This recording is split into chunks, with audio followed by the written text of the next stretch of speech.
Hello दोस्तों, नमस्कार। स्वागत है आपका हमारे YouTube channel Uttarakhand GK very G tricks में। और आज की इस वीडियो में हम बात करेंगे दोस्तों Uttarakhand GK test series part 39 के बारे में। और देखिए दोस्तों, हमारी काफ़ी महत्वपूर्ण ये सीरीज है जो कि पोस्टमार्टम क्लास के नाम से फेमस है, जिसमें हम डेली 10 प्रश्न बात करते हैं और 10 प्रश्नों के आधार पर 100 से अधिक प्रश्न बनाते हैं, जो कि आपके उत्तराखंड के सभी एग्जाम्स वीडियो वीपीडीओ सहित 854 पदों, कनिष्ठ सहायक के 746 पदों, आगामी पटवारी, पुलिस आदि जितने भी फॉर्म्स उत्तराखंड में आते हैं जिसमें उत्तराखंड जीके पूछी जाती है, सभी के लिए काफ़ी महत्वपूर्ण दोस्तों सीरीज रहने वाली है। अगर आपने इससे पहले के 38 पार्ट नहीं देखे हैं तो आप जरूर देख लीजिएगा। और दोस्तों, वीडियो खत्म होने के बाद में आप लोगों को जो होमवर्क का क्वेश्चन दिया जाता है, आप लोग उसका आंसर भी कमेंट बॉक्स में जरूर दीजिएगा। और आपको वीडियो कैसी लगी ये भी जरूर बताइएगा दोस्तों। अगर आप लोगों का सपोर्ट मिलता रहा, आप लोग ऐसे ही सपोर्ट करते रहे चैनल को, तो आगे भी दोस्तों आपको इसी प्रकार के पार्ट्स कंटिन्यू मिलते रहेंगे। और वीडियो पसंद आती है तो लाइक जरूर करना है दोस्तों, कमेंट जरूर करने हैं, और हाँ, शेयर भी जरूर करना है। तो चलिए शुरू करते हैं दोस्तों आज के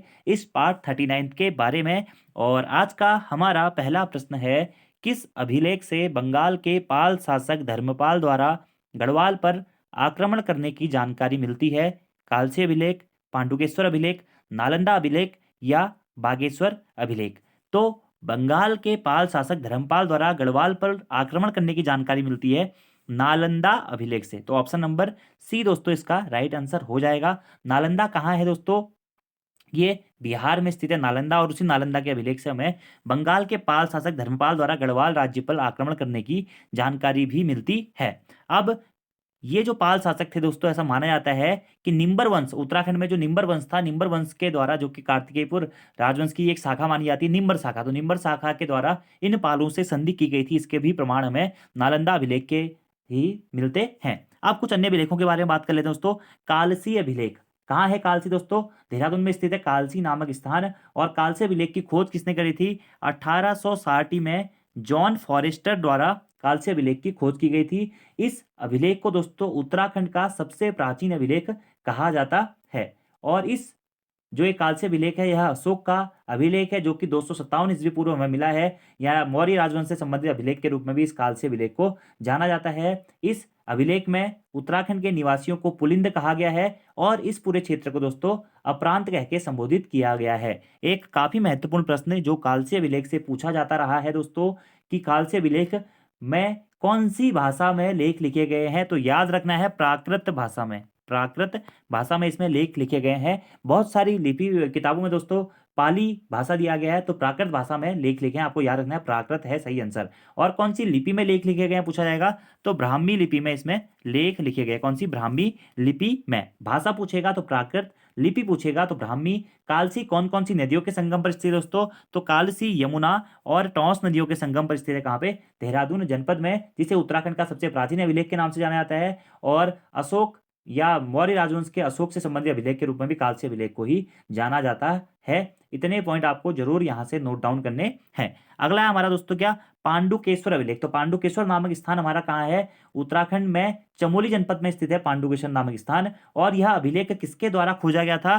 तो कॉल हॉर्न के द्वारा पांडुकेश्वर अभिलेख को खोजा गया था। यशवंत सिंह कटौज ने भी यहाँ पे सर्वेक्षण का कार्य किया था। और इस अभिलेख से हमें कत्यूरी राजवंश के राजा ललित सूरदेव के अभिलेख के रूप में भी इसे जाना जाता है। अगला दोस्तों बागेश्वर अभिलेख। बागेश्वर अभिलेख को ही बागनाथ अभिलेख के रूप में भी जाना जाता है, जिसमें भूदेव सहित अन्य 6 या 7 राजाओं का वर्णन हमें देखने को मिलता है। ठीक है, लेकिन आंसर हो जाएगा क्या? नालंदा अभिलेख। इतने पॉइंट आपको इनसे एडिशनली दोस्तों याद करते हुए चलने हैं।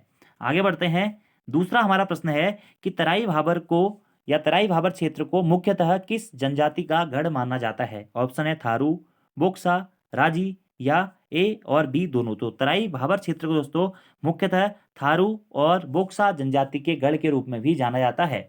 तराई क्षेत्र दोस्तों पहले काफी दलदली क्षेत्र था, जिस कारण यहाँ पर हमें बहुत सी बीमारियों का प्रकोप देखने को मिलता था।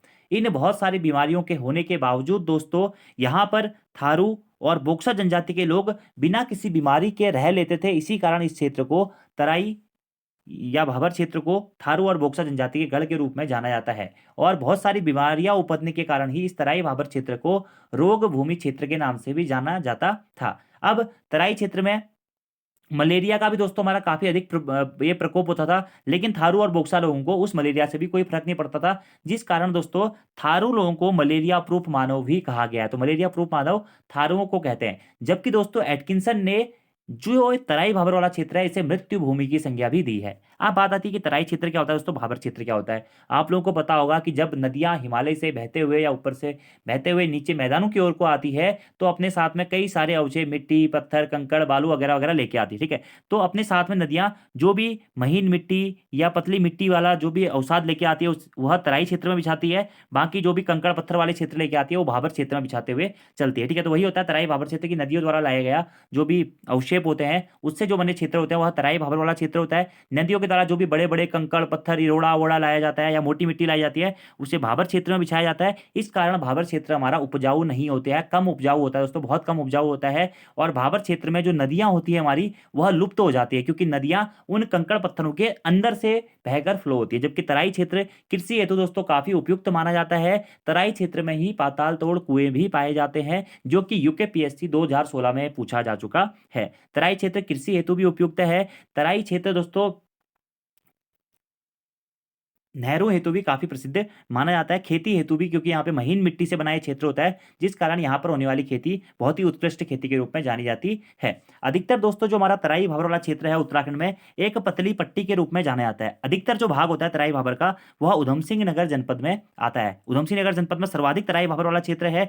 इसी के साथ साथ दोस्तों थोड़ा बहुत पार्ट इसमें नैनीताल जनपद के अंतर्गत हल्द्वानी, लाल कुआं वाला भी आता है। थोड़ा बहुत पार्ट इस पट्टी में दोस्तों कोटद्वार वाला भी आता है, पौड़ी गढ़वाल के अंतर्गत। थोड़ा बहुत पार्ट इसमें अगर हम देखें हम टनकपुर वाला पार्ट भी थोड़ा बहुत तराई में आता है, थोड़ा बहुत आता है दोस्तों। और वहां पे पट्टी के रूप में हरिद्वार का जो नीचे वाला भाग होता है वो भी थोड़ा बहुत तराई भाबर क्षेत्र के अंतर्गत आता है। अब तराई भाबर को मृत्यु भूमि की संज्ञा दी गई दोस्तों। प्राचीन काल में ऐसा माना जाता है कि यहाँ पर वाल्मीकि का आश्रम भी स्थित था। अब तराई भाबर क्षेत्र या हम कहें उधमसिंह नगर जनपद या तराई भाबर क्षेत्र के प्राचीन नाम क्या थे। तराई भाबर क्षेत्र को दोस्तों 9 लखिया माल के नाम से भी जाना जाता था और 84 माल के नाम से भी इसे जाना जाता है। क्यों दोस्तों, ऐसा माना जाता था कि यह क्षेत्र प्राचीन काल में 84 कोसों में फैला हुआ है जिस कारण इसे 84 माल भी कहा गया है। और नौलखिया माल इसे क्यों कहा गया, क्योंकि यहां से एक वर्ष में शुद्ध 9 लाख रुपए की आय प्राप्त होती थी, इस कारण इसे नौलखिया माल क्षेत्र भी कहा गया है। चीनी यात्री भीमसेन दोस्तों वह हर्षवर्धन के काल में 634 ईस्वी में तराई भाबर क्षेत्र में आया था और उसने तराई भाबर क्षेत्र में स्थित काशीपुर को क्यूपी स्वंगना या गोविशाल नाम से काशीपुर का उल्लेख किया है। इस तराई भाबर क्षेत्र में सबसे पहले आक्रमण किसने किया था दोस्तों, तो गुलाम वंश के शासक नसीरुद्दीन शाह के द्वारा यहां पर आक्रमण किया गया था। अब दोस्तों नसीरुद्दीन शाह ने किया था या बलबन ने किया था, इसमें कंफ्यूजन है, इसलिए आप दोनों ही नोट कर लीजिएगा, नसीरुद्दीन शाह या बलबन, जो भी आपको ऑप्शन में मिलेगा उसे आप सही कर सकते हैं। अब इसी तराई भाबर से दोस्तों एक प्रश्न एग्जाम में पहले पूछा जा चुका है कि तारीख ए मतलब किस ग्रंथ के अनुसार फिरोज शाह तुगलक ने कटेहरों के विद्रोही सरकार खड़गो सिंह का दमन करने के लिए तराई भाबर में प्रवेश किया की जानकारी मिलती है। तो तारीख ए मुबारक शाही ग्रंथ के अनुसार दोस्तों यह जानकारी मिलती है कि दिल्ली के सुल्तान फिरोज शाह तुगलक ने कटेहर विद्रोह या कटेहर के विद्रोही सरदार खड़गो सिंह का दमन करने के लिए तराई भाबर में प्रवेश किया था। याद रखना दोस्तों आपको। तराई भाबर क्षेत्र से संबंधित दोस्तों ज्ञानचंद पहला ऐसा शासक था या ज्ञानचंद चंद्र राजवंश का पहला ऐसा शासक था जो कि फिरोज शाह तुगलक के दरबार में गया था और फिरोज शाह तुगलक ने सबसे पहले ज्ञानचंद को तराई भाबर का कुछ क्षेत्र दिया था। तो प्रश्न आपसे बन सकता है कि चंद्र राजवंश का पहला ऐसा राजा जो कि दिल्ली दरबार में गया था, फिरोज शाह तुगलक के दरबार में गया था, तो ज्ञानचंद गया था। इसी ज्ञानचंद को दोस्तों फिरोज शाह तुगलक के द्वारा गरुड़ की उपाधि भी दी गई थी। यह भी आपको पॉइंट जरूर नोट डाउन कर लेना है। उसके बाद में हमें बताइए कि रुद्रचंद जाता है दोस्तों अकबर के टाइम पे, अकबर से मुलाकात करता है और यहीं से एक हमारा प्रश्न एग्जाम में पूछा जा चुका है कि आईने अकबरी में तराई के कितने महलों का जिक्र हमें देखने को मिलता है। तो आईने अकबरी में तराई के 21 महलों का जिक्र हमें देखने को मिलता है। रुद्रचंद जाता है दोस्तों अकबर से मिलने, लाहौर में इसकी मुलाकात होती है अकबर से। 1588 ईस्वी में रुद्रचंद यहां से तिब्बती आग, झुप्पू, कस्तूरी, हिरन की खालें आदि उपहार लेकर जाता है और मुगल दरबार में जाने वाला प्रथम शासक बनता है रुद्रचंद। प्रश्न आपसे बन सकता है चंद्र राजवंश का पहला ऐसा शासक जो मुगल दरबार में गया था, अकबर से मिलने गया था, वो कौन था दोस्तों,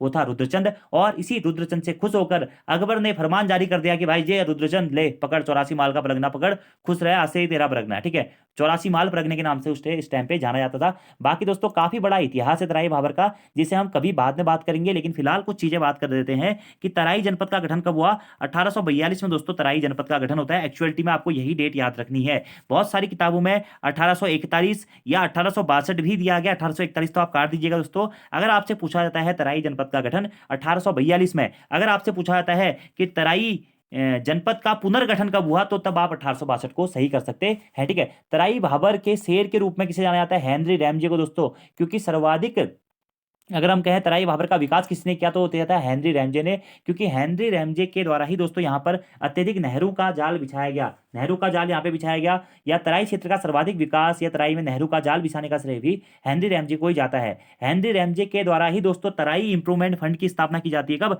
1883 में। डायरेक्टली एग्जाम में पूछा गया है, तराई इंप्रूवमेंट फंड की स्थापना कब हुई थी दोस्तों? 1883 में हुई थी। अगला प्रश्न इंपोर्टेंट और एग्जाम में पूछा गया है, हिल स्लाइड सेफ्टी कमेटी की स्थापना किसने करी थी? हेनरी रैमजे ने। कब करी थी? 1867 के आसपास में। कुमाऊं काउंसिल की स्थापना हेनरी रैमजे ने करी थी। कब दोस्तों? 1856 के आसपास में। इसी के साथ साथ तराई भाबर के बारे में एक या दो पॉइंट आप दोस्तों और नोट कर सकते हैं कि तराई भाबर में तराई इंप्रूवमेंट फंड की स्थापना 1883 में की है, तो मैंने आपको बता दिया। सर्वाधिक पुलों का निर्माण या सड़कों का निर्माण तराई भाबर क्षेत्र में हेनरी रैमजे के द्वारा ही करवाया गया था। ठीक है। इसी के साथ में एक से दो पॉइंट और आप दोस्तों तराई भाबर में अगर नोट करना चाहते हैं तो ये कर सकते हैं कि कुमाऊं भाबर खेतीहर न्यास निधि की स्थापना कब हुई थी? तो कुमाऊं भाबर खेतीहर न्यास निधि की स्थापना 1906 में हुई थी। कब? 1906 में। ठीक है। अगला प्रश्न जो बनता है कि तराई भाबर क्षेत्र में पटवारी और कानूनगो की नियुक्ति का निर्धारण कब किया गया था? तो 1897 में पटवारी और कानूनगो की नियुक्ति का निर्धारण यहाँ पर किया गया था। ठीक है। और 84 माल या नौलखिया माल क्षेत्र के रूप में या रोग भूमि के रूप में भी इस क्षेत्र को ही जाना जाता है। तराई भाबर क्षेत्र में दोस्तों चराई के नियम कब बनाए गए थे ये भी आपको याद रखना है। तो 1909 में यहाँ पे चराई के नियम बनाए गए थे और उससे संबंधित जो हमारी चराई कैसे करनी है, क्या क्या चीजें करनी है, उस हिसाब से बनाया गया था। एक और प्रश्न यहाँ से आप नोट कर सकते हैं कि तराई भाबर क्षेत्र को ही दामन कोह या दामन ए कोह या मिनी हिंदुस्तान या विलायत भी कहा जाता है। तो आपको याद रखना है, दामन कोह या दामन ए कोह किसे कहा जाता है? तराई भाबर क्षेत्र को कहा जाता है। मिनी हिंदुस्तान दोस्तों तराई भाबर क्षेत्र को ही कहा जाता है और विलायत नाम से भी तराई भाबर क्षेत्र को ही जाना जाता है। और मुस्लिम इतिहासकारों ने दोस्तों इन शब्दों का प्रयोग किया था। ठीक है। इतने पॉइंट आपको यहाँ से डायरेक्टली नोट डाउन कर लेने हैं। तो तराई भाबर क्षेत्र को किससे थारू और बोक्सा जनजाति के गढ़ के रूप में जाना जाता है? तराई भाबर का क्षेत्र मुख्यतः है उधमसिंह नगर जनपद में मलेरिया प्रोप माओ थारू को जनजाति को कहा जाता है। तराई जिले का गठन 1842 में हुआ था। तराई भाबर में नहरों का जाल बिछाया था कमिश्नर हेनरी रैमजे ने। तो कैसा लगा दोस्तों तराई भाबर के बारे में? मुझे उम्मीद है कि बहुत कुछ चीजें आपने नई सीखी होंगी इसमें से। ठीक है।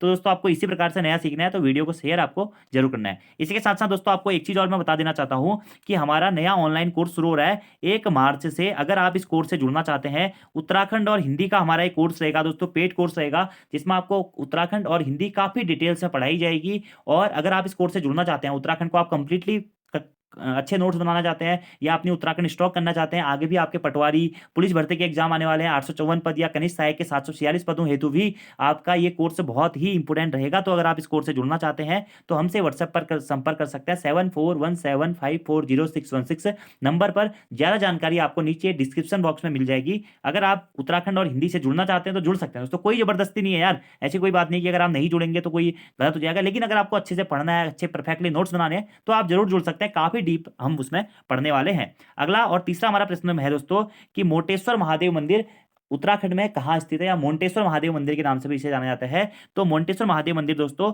उत्तराखंड में उधमसिंह नगर जनपद के काशीपुर में स्थित है। उधमसिंह नगर जनपद के काशीपुर में मोंटेश्वर महादेव मंदिर स्थित है। और मोंटेश्वर महादेव स्थित जो ये शिव का मंदिर है दोस्तों, यहाँ पर जो शिवलिंग है, इस शिवलिंग के बारे में कहा जाता है कि इस शिवलिंग की स्थापना भीम के द्वारा की गई थी और भीम के द्वारा ही इस मंदिर को या इस शिवलिंग को स्थापित किया गया था। और काशीपुर में स्थित इस शिव मंदिर को या इस शिव के लिंग को 12 ज्योतिर्लिंगों में से एक लिंग भी माना जाता है। और जो ये मोंटेश्वर महादेव मंदिर है यह बहल्ला नदी के किनारे स्थित है। कौन सी? बहल्ला नदी के किनारे स्थित है। वेंसांग ने अपने ग्रंथ में भी इस महादेव मंदिर का उल्लेख किया हुआ है। अब दोस्तों मोंटेश्वर महादेव मंदिर के साथ साथ ही काशीपुर में, हमारे उधमसिंह नगर जनपद के काशीपुर में एक दो और प्रसिद्ध मंदिर है। क्या? ज्वाला देवी मंदिर या हम कह सकते हैं उज्जैनी देवी मंदिर। ज्वाला देवी मंदिर या उज्जैनी देवी मंदिर भी काशीपुर में ही स्थित है। उज्जैन का किला भी दोस्तों हमारा काशीपुर में स्थित है। बाला सुंदरी मंदिर भी दोस्तों हमारा कहाँ स्थित है? काशीपुर में ही स्थित है। और जो ये बाला सुंदरी मंदिर है या उज्जैनी मंदिर है दोस्तों या ज्वाला मंदिर, ज्वाला देवी मंदिर है,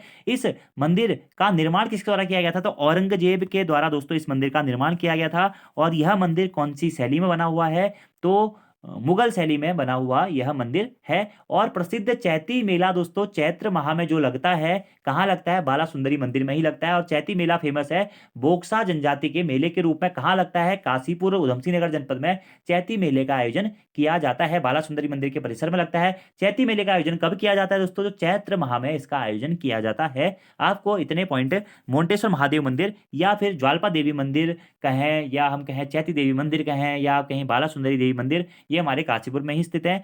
और कुंडेश्वरी देवी मंदिर भी दोस्तों हमारा काशीपुर में स्थित है। उज्जैनी का किला भी दोस्तों काशीपुर में ही स्थित है। द्रोण सागर झील भी दोस्तों काशीपुर में ही स्थित है। और कटोरा ताल दुर्ग प्रसाद या कटोरा ताल का दुर्ग भी हमारा तराई भाबर क्षेत्र में ही, या तराई भाबर क्षेत्र के काशीपुर में ही स्थित है।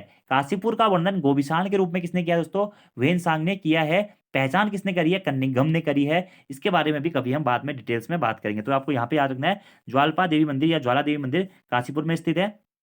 और बाला सुंदरी मंदिर भी हमारा काशीपुर में ही स्थित है। और जो बाला सुंदरी मंदिर है यह औरंगजेब के द्वारा निर्मित माना जाता है। इसी को उज्जैनी देवी मंदिर या ज्वाल्पा देवी मंदिर या ज्वाला देवी मंदिर के नाम से भी जाना जाता है। और चैती मेले का आयोजन इसी बाला सुंदरी मंदिर में भी किया जाता है। इतने पॉइंट आपको यहाँ से नोट करने हैं।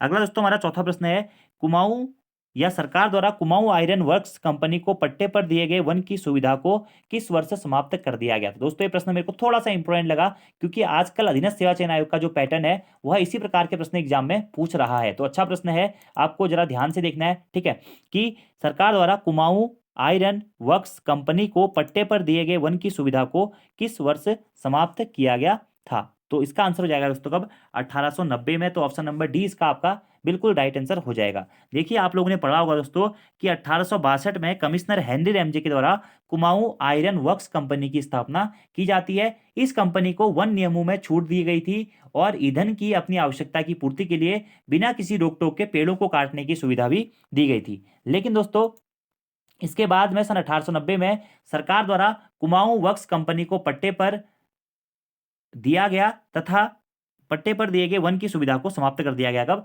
1890 में, ठीक है। इसके बाद में 1903 में दोस्तों एक जो रिपोर्ट थी उसमें जंगलों में काफी नुकसान हो रहा है कह के तराई के लिए भी, मतलब जो चराई वाला मतलब चराई वाले क्षेत्र जो होते थे उस पर भी कुछ नियमित टैक्स लगा दिया गया था। तो प्रश्न आपको बस ये याद रखना अभी फिलहाल कि कुमाऊं आयरन वर्क्स कंपनी को पट्टे पर दिए गए वन की सुविधा को किस वर्ष समाप्त किया गया?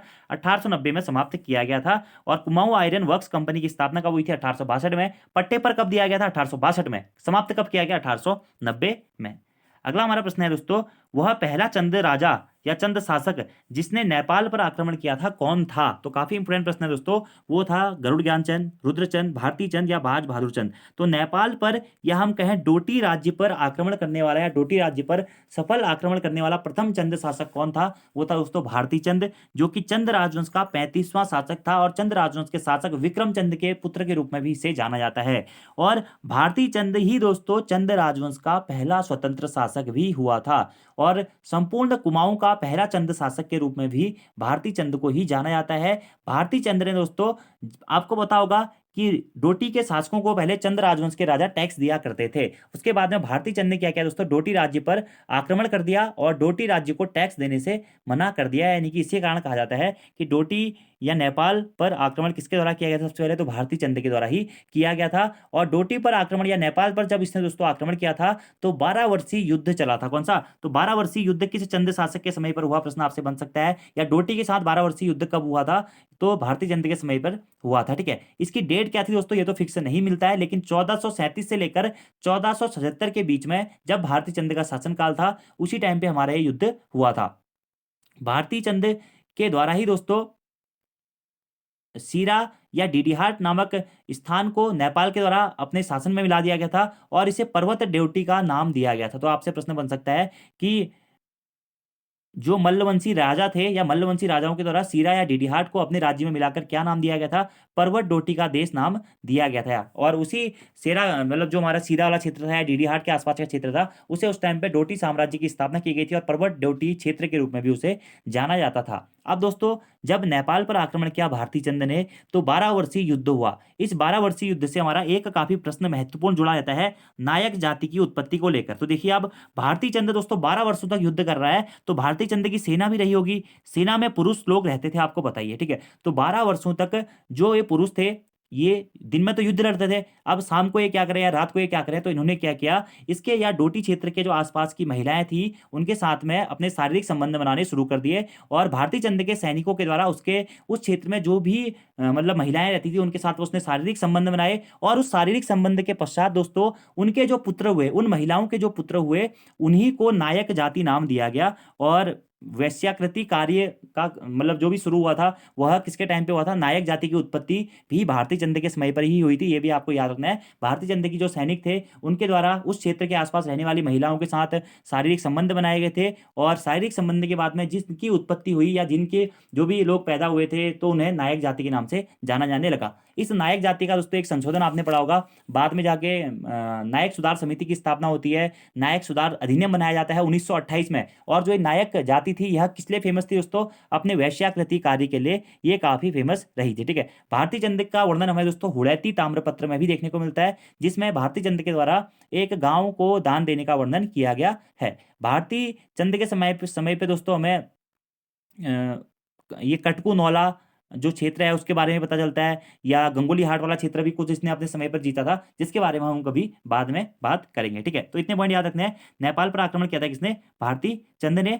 ठीक है, और 1191 में नेपाल के चल्ल शासकों ने इसे अपने अधीन कर लिया था इस क्षेत्र को, उसके बाद में भारतीय चंद ने नेपाल पर आक्रमण करके इसे मुक्ति दिलाई थी और एक स्वतंत्र शासक ही बना था। 12 वर्षीय युद्ध चला था 1438 से लेकर 1450 के बीच में। ज्ञानचंद दोस्तों चंद्र राजवंश का पहला ऐसा शासक था जो कि दिल्ली सल्तनत में गया था, दिल्ली दरबार में गया था। और रुद्रचंद पहला ऐसा चंद्र शासक था जो कि मुगल दरबार में गया था, ये भी आपको याद रखना है। अगला प्रश्न है दोस्तों आपका छठा प्रश्न है, निम्न में से कौन सा कथन गलत है या असत्य है। तो देखिए दोस्तों, देवरिया ताल रुद्रप्रयाग में स्थित है, बिल्कुल सही है। आंसरी ताल चमोली में है, बिल्कुल सही है। और अछरिया ताल दोस्तों टिहरी में स्थित है, ये भी बिल्कुल सही है। तो वासुकी ताल कहाँ स्थित है, ये टिहरी में स्थित नहीं है दोस्तों। वासुकी ताल कहाँ स्थित है, केदारनाथ रुद्रप्रयाग में स्थित है। वासुकी ताल कहाँ पे, केदारनाथ रुद्रप्रयाग में हमारा वासुकी ताल स्थित है। ठीक है, और चौराबाड़ी तार या चौराबाड़ी ग्लेशियर दोस्तों कहाँ स्थित है, या गांधी सरोवर कहाँ स्थित है, वो भी हमारा रुद्रप्रयाग में ही स्थित है। तो वासुकी ताल केदारनाथ रुद्रप्रयाग में स्थित है, आपको याद रखना है दोस्तों ये प्रश्न। ठीक है, अप्सराओं की ताल या अछरिया ताल ये कहाँ स्थित है दोस्तों, यह टिहरी में स्थित है। ठीक है, और जो ये आंसरी ताल है यह चमोली में स्थित है, इसे लिंगा ताल भी कहा जाता है, फूलों की घाटी क्षेत्र के अंतर्गत यह पड़ती है। अब टिहरी में हमारे कुछ प्रसिद्ध ताल हैं दोस्तों, क्या, सहस्त्र ताल काफी महत्वपूर्ण ताल है दोस्तों। उत्तराखंड की सबसे बड़ी ताल या गढ़वाल की सबसे बड़ी ताल कौन सी है, वो है सहस्त्र ताल। यम ताल ये भी दोस्तों टिहरी में ही स्थित है, सहस्त्र ताल भी टिहरी में स्थित है। भिलंगना ताल और मंसूर ताल ये भी टिहरी में ही स्थित है। तो कौन सा सुमेलित नहीं है, ऑप्शन नंबर 20 में सुमेलित नहीं होगा, क्योंकि ये रुद्रप्रयाग केदारनाथ में स्थित है वासुकी ताल। बाकी बात कर लेते हैं, देखिए वासुकी ताल रुद्रप्रयाग में स्थित है, आंसरी ताल को लिंगा ताल भी कहा जाता है, चमोली में स्थित है। अछरिया ताल को अप्सरा ताल भी कहा जाता है, टिहरी में स्थित है। सहस्त्र ताल, यम ताल, मंसूर ताल, भिलंगना ताल ये भी टिहरी में ही हमारा स्थित है, आपको ये पॉइंट याद रखने हैं।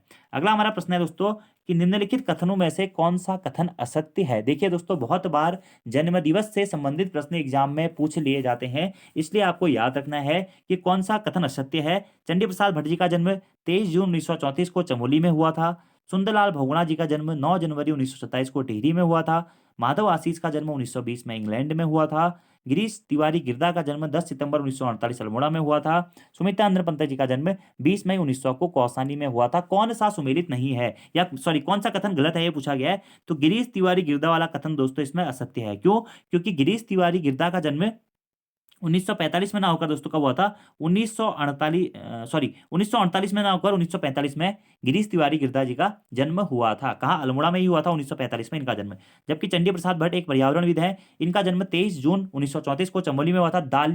डालियों का दगड़िया नामक जो स्वयंसेवी संगठन था वह इनको ही इन्होंने ही बनाया था दोस्तों। इसी के साथ साथ में दोस्तों 1982 में इन्हें रमन मैग्सेसे पुरस्कार से भी सम्मानित किया गया था। सुंदरलाल बहुगुणा ये भी एक पर्यावरणविद है दोस्तों, हिमालय बचाओ देश बचाओ का नारा इनके द्वारा दिया गया था। इनका जन्म 9 जनवरी 1927 को टिहरी में ही हुआ था। ठीक है, माधव आशीष का जन्म 1920 में इंग्लैंड में हुआ था। सुमित्रा अंदर पंत जी का जन्म दोस्तों 20 मई 1900 को कौसानी में ही हुआ था। सुमित्रा अंदर पंत जी का जो संग्रहालय है वो भी कौसानी में ही स्थित है। जबकि गिरीश तिवारी गिरदा इनका जन्म दोस्तों 1945 को अल्मोड़ा में हुआ था। ठीक है, और इनके कुछ प्रसिद्ध रचनाएं हैं हमारी। एक प्रसिद्ध रचनाकार के रूप में इन्हें जाना जाता है या कवि के रूप में जाना जाता है। नगाड़े खामोश हैं गिरीश तिवारी गिरदा जी की रचना है। धनुष यज्ञ इनकी ही रचना है। हमारी कविता के आखर भी दोस्तों गिरीश तिवारी गिरदा जी की ही रचना है। और शिखरों के स्वर भी गिरीश तिवारी गिरदा जी की ही रचना है। और जो है दोस्तों माधव आशीष है, इन्हें अंग्रेज संत भी कहा जाता था। क्या, अंग्रेज संत भी माधव आशीष को कहा जाता था। 1992 में इन्हें पद्मश्री अवार्ड मिला था। और यह प्रश्न दोस्तों पूछा गया एग्जाम में कि अंग्रेज संत की संज्ञा किसे दी गई थी, तो माधव आशीष को दी गई थी। तो जन्म स्थल याद रखना है दोस्तों, चंडी प्रसाद भट्ट, सुंदरलाल बहुगुणा, माधव आशीष, सुमित्रानंद पंत। और यहाँ पर काट के 1945 अब कर लीजिएगा, गिरीश तिवारी गिरदा। गिरीश तिवारी तो दोस्तों गिरदा हो गए। एक हमारा कौन, गौरदा। अब आपको कमेंट बॉक्स में बताने कि ये गौरदा कौन थे, क्या गौरदा, गिरदा, गौरदा, हिरदा, हरदा, आप लोगों ने पढ़ा होगा ना। चलिए हिरदा भी बता देना कि हिरदा कौन थे, ठीक है। चलिए इसका आंसर है option number D, Girish Tiwari Girda ji का जन्म 1945 में हुआ था। इनकी रचनाएं हैं नगाड़े खामोश हैं, धनुष यज्ञ, हमारी कविता के आखिर और शिखरों के स्वर। माधव आशीष को अंग्रेज संत भी कहा जाता है। 1992 में इन्हें पद्मश्री अवार्ड से भी सम्मानित किया गया था। अगले प्रश्न की बात करते हैं दोस्तों, निम्न में से कौन सा कथन असत्य है। देखिए दोस्तों, एक ही प्रश्न से ना आपके 5 प्रश्न कंटिन्यूसली यहाँ पे बन रहे हैं, तो यार इससे अच्छा क्या लोगे, 10 7 100 बन रहा है ना। तो वीडियो को शेयर जरूर करना है यार दोस्तों, पसंद आती है तो, ठीक है। हिप्राबुमक ग्लेशियर कहाँ स्थित है, चमोली में स्थित है। सुखराम ग्लेशियर बागेश्वर में स्थित है। कीर्ति स्तंभ ग्लेशियर उत्तरकाशी में है। बवाली द्वार ग्लेशियर टिहरी में है, या द्रोणागिरी ग्लेशियर चमोली में स्थित है। तो आपको बताना है कि कौन सा कथन असत्य है। देखिए दोस्तों, हिप्राबुमक ग्लेशियर बिल्कुल चमोली में है, सही है। सुखराम ग्लेशियर भी बागेश्वर में है, बिल्कुल सही है। मैकपी, सुसु, मैकतोली, पिंडारी, सुखराम, सुंदर ढूंगा, ये सभी ग्लेशियर, ये पिंडारी, ये बागेश्वर में स्थित है। कीर्ति स्तंभ ग्लेशियर या कीर्ति पर्वत, ये भी दोस्तों उत्तरकाशी में स्थित है, बिल्कुल सही है। द्रोणगिरी या द्रोणागिरी ग्लेशियर, ये भी चमोली में स्थित है। और वहीं द्रोणगिरी पर्वत पूछा जाता है, तो द्रोणगिरी पर्वत या द्रोणांचल पर्वत पूछा था तो अल्मोड़ा में स्थित है, ठीक है। जबकि पवाली द्वार ग्लेशियर कहाँ स्थित है दोस्तों, यह टिहरी में स्थित नहीं है। तो पवाली द्वार ग्लेशियर कहाँ स्थित है, यह बागेश्वर में स्थित है। तो कौन सा कथन असत्य हो जाएगा आपका, ऑप्शन नंबर डी आपका यहाँ पर असत्य हो जाएगा, क्योंकि पवाली द्वार ग्लेशियर टिहरी में ना होकर कहाँ पे, बागेश्वर में स्थित है, ठीक है। तो बाकी बात कर लेते हैं। देखिए पवाली द्वार ग्लेशियर बागेश्वर में है। उत्तरकाशी में कुछ ग्लेशियर है, गंगोत्री और यमुनोत्री, आप लोगों को बताइए होगा। इसी के साथ साथ रतनवर्ण ग्लेशियर, रक्तवर्ण ग्लेशियर और चतुरंगी ग्लेशियर, ये भी हमारे उत्तरकाशी में ही स्थित है। कीर्तिबमक ग्लेशियर भी उत्तरकाशी में ही स्थित है। पिथौरागढ़ में भी कुछ ग्लेशियर है, जैसे कि Meola glacier, Namik glacier, Hiramani glacier, Ralam glacier, Poting glacier, Panchachuli glacier और मिलम ग्लेशियर, ये क्या है, हमारे पिथौरागढ़ जनपद में स्थित कुछ प्रसिद्ध ग्लेशियर है। उत्तराखंड का सबसे बड़ा ग्लेशियर है गंगोत्री ग्लेशियर दोस्तों। उत्तराखंड का दूसरा सबसे बड़ा ग्लेशियर है दोस्तों पिंडारी ग्लेशियर। कुमाऊं का सबसे बड़ा ग्लेशियर है दोस्तों पिंडारी ग्लेशियर। और शुद्ध रूप से कुमाऊं का सबसे बड़ा ग्लेशियर है दोस्तों क्या, मिलम ग्लेशियर। ये पॉइंट भी आपको डायरेक्टली नोट डाउन करने हैं। अगला प्रश्न है, ये भी इंपॉर्टेंट है दोस्तों, कि निम्न में से कौन सा कथन असत्य है, ये आपको बताना है, ठीक है। तो बाणासुर गढ़ मंदिर चंपावत में स्थित है।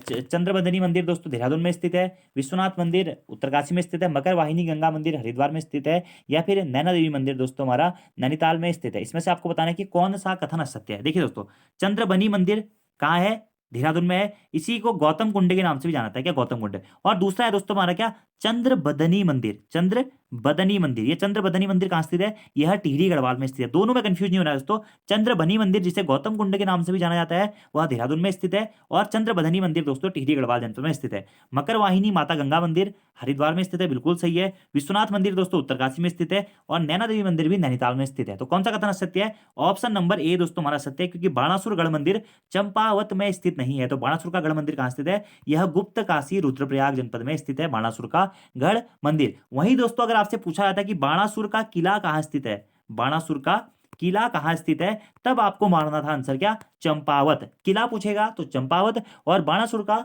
गढ़ मंदिर पूछेगा तो कहाँ स्थित है दोस्तों, वह रुद्रप्रयाग के गुप्त काशी में स्थित है। इतने पॉइंट आपको यहाँ से डायरेक्टली नोट करने हैं। नैना देवी मंदिर दोस्तों नैनीताल में स्थित है। और वहीं नंदा देवी मंदिर अगर आपसे पूछा था तो नंदा देवी मंदिर कहाँ स्थित है, यह अल्मोड़ा में स्थित है। और अगला प्रश्न आप लोगों से कमेंट बॉक्स में आपको आंसर देना है कि जो नंदा देवी की स्वर्ण प्रतिमा है, स्वर्ण प्रतिमा पूछा है दोस्तों, स्वर्ण प्रतिमा को गढ़वाल से चुराकर लेकर आने वाला चंद शासक कौन सा था। स्वर्ण प्रतिमा पूछ रहा हूं दोस्तों, सिंपल प्रतिमा नहीं पूछ रहा हूं, पहले मैं बता चुका हूं इस प्रश्न को आपको बहुत बार, ठीक है। तो बाणासुर गढ़ मंदिर कहाँ है, यह गुप्तकाशी रुद्रप्रयाग में स्थित है। बाणासुर का किला पूछेगा तो वो चंपावत में स्थित है। नंदा देवी मंदिर हमारा अल्मोड़ा में ही स्थित है, ये भी आपको सही करना है। अगला और आज का दोस्तों हमारा लास्ट प्रश्न है कि किस वर्ष उत्तराखंड या राज्य से नॉन रेगुलेशन प्रांत सिस्टम को समाप्त कर दिया गया था। तो देखिए दोस्तों, सबसे पहले आपको पता होगा कि जब 1815 में यहाँ पे ब्रिटिश ईस्ट इंडिया कंपनी की स्थापना होती है और प्रथम कुमाऊं कमिश्नर बनते हैं कौन, ई गार्डनर साहब 1815 में, तो उस टाइम पे इस क्षेत्र को दोस्तों नॉन रेगुलेशन प्रांत घोषित कर दिया गया था। अब बात आती है कि नॉन रेगुलेशन प्रांत होता क्या है, इसे गैर विनियमित प्रांत भी कहते थे दोस्तों। ये ऐसे प्रांत होते थे जहां पर जो ब्रिटिश गवर्नर थे या ब्रिटिश वाइसराय थे, उनकी आज्ञा का पालन नहीं किया जाता है। यानी कि जो भी एक्ट ब्रिटिश गवर्नर के द्वारा जारी किए जा रहे हैं वह एक्ट इस नॉन रेगुलेशन प्रांत में जारी नहीं होते थे। यानी कि नॉन रेगुलेशन प्रांत या गैर नियमित प्रांत हमारे ऐसे प्रांत थे जिनका शासन चीफ कमिश्नर या यहाँ पर जो हमारे मुख्य आयुक्त या जो कमिश्नर बैठे रहते थे उनके द्वारा देखा जाता था। संपूर्ण भारत में अगर गवर्नर ने कुछ भी नियम या कानून पास किया है तो वह नियम कानून इस नॉन रेगुलेशन प्रांत में लागू नहीं होता था। तो आपको अगर प्रश्न पूछा जाता है कि कुमाऊं को या उत्तराखंड को नॉन रेगुलेशन प्रांत कब बनाया गया था, 1815 में बनाया गया था। यहाँ पर कोई भी एक्ट लागू नहीं होता, यानी कि जो कमिश्नर चाहता था वही चीजें यहाँ पे लागू हो पाती थी। अब प्रश्न आपसे पूछा गया कि यहाँ पे नॉन रेगुलेशन प्रांत सिस्टम को कब समाप्त किया गया, यानी कि कब से इसे रेगुलेशन प्रांत बनाया गया। तो इसका आंसर हो जाएगा दोस्तों आपका क्या, 1891 में दोस्तों उत्तराखंड को क्या किया गया, नॉन रेगुलेशन प्रांत से हटाकर रेगुलेशन प्रांत बना दिया गया 1891 में। और 1891 में ही दोस्तों कुमाऊं जनपद से अलग करके दो अलग जनपद बनते हैं हमारे, अल्मोड़ा जनपद और नैनीताल जनपद की स्थापना भी हमारी 1891 में ही होती है। अब दोस्तों बहुत सारी किताबों में मैंने एक चीज और पढ़ी थी, वैसे तो अधिकतर किताबों में इसका आंसर 1891 में है, बहुत सारी किताबों में ये भी दिया गया है कि जो ये रेगुलेशन प्रांत है 1838 में ही कुमाऊं को रेगुलेशन प्रांत बना दिया गया था। लेकिन दोस्तों ये 1838 वाला पॉइंट हमें उतना सही लगता नहीं है। जो एक्चुअलिटी में इसका आंसर होना चाहिए वो 1891 होना चाहिए। हाँ, अगर 1891 ऑप्शन में नहीं है, 1838 आ रहा है तो आप फिर उसके साथ में जा सकते हैं, लेकिन फर्स्ट प्रायोरिटी आपको 1891 को ही देनी है। ठीक है, तो ये तो हो गया नॉन रेगुलेशन प्रांत क्या होता है और रेगुलेशन प्रांत क्या होता है, इसके बारे में मैंने आपको पहले भी बताया हुआ था। ठीक है, अब आपसे एक और प्रश्न दोस्तों यहाँ पे बनता है कि उत्तराखंड में ब्रिटिश ईस्ट इंडिया कंपनी का आगमन कब हुआ था। आपको ये पॉइंट जरूर याद रखना है। और एक और इसका आंसर आपको देना है। और एक और क्वेश्चन मैं आपसे पूछ रहा हूं जो मैं आपको पहले बता चुका हूं कि गढ़वाल और कुमाऊं की राजनीतिक सीमा किस नदी को बनाया गया था, इसका आंसर भी आपको कमेंट बॉक्स में देना है, मैंने आपको पहले बताया हुआ है। ठीक है, तो नॉन रेगुलेशन प्रांत बनाया गया 1815 में दोस्तों। प्रथम कुमाऊं कमिश्नर बने ई गार्डनर साहब, 1815 में इन्हें नॉन रेगुलेशन प्रांत के प्रथम कमिश्नर के रूप में बनाया गया था। पूरे भारत में क्या का नियम और कानून इस प्रांत में लागू नहीं होगा, यह बताया गया था इस नॉन रेगुलेशन प्रांत के अंतर्गत। यानी कि अगर गवर्नर कोई भी रूल या एक्ट बना रहा है तो वह एक्ट इस नॉन रेगुलेशन प्रांत में जारी नहीं होता था। और आज का दोस्तों आपका होमवर्क का प्रश्न है, निम्न में से जनपद क्रम में यानी कि जनपद की स्थापना के क्रम में कौन सा सुमेलित नहीं है। बागेश्वर जनपद की स्थापना सितंबर 1997, कुमाऊं जनपद की स्थापना 1891, पौड़ी गढ़वाल जनपद की स्थापना 1839 और हरिद्वार जनपद की स्थापना 1988। तो निम्न में से कौन सा सुमेलित नहीं है जनपद स्थापना के क्रम में, इसका आंसर दोस्तों आपको कमेंट बॉक्स में देना है। और दोस्तों अगर आपको वीडियो को पसंद आती है तो वीडियो को लाइक जरूर करना है, कमेंट्स आप लोग जरूर कीजिएगा दोस्तों, कमेंट बॉक्स में कमेंट जरूर कीजिएगा। और वीडियो पसंद आती है तो शेयर जरूर करना है दोस्तों। व्यूज नहीं आ रहे हैं दोस्तों, इतनी मेहनत की जा रही है आपके पीछे, एक एक कॉन्सेप्ट आपका क्लियर किया जा रहा है, एक एक चीज मैं आपको समझाने की कोशिश कर रहा हूं, लेकिन आप लोग हमें बिल्कुल भी सपोर्ट नहीं कर रहे हैं। और दोस्तों ऐसा ही रहा तो फिर बहुत मुश्किल हो जाएगी वीडियो आगे बनाना, तो आपको सपोर्ट जरूर करना है। और हाँ, अगर आप हमारे उत्तराखंड और हिंदी के ऑनलाइन कोर्स से जुड़ना चाहते हैं तो हमें व्हाट्सएप पर संपर्क कर सकते हैं 7417540616 के माध्यम से, जिसमें आपको उत्तराखंड और हिंदी काफ़ी डिटेल्स में काफ़ी अच्छी तरीके से दोस्तों पढ़ाई जाती है, ताकि आप एग्जाम में अच्छे से अच्छा स्कोर करके आ सकें। तो आज की इस वीडियो में इतना ही दोस्तों, thank you, thanks for watching video, see you next time, धन्यवाद।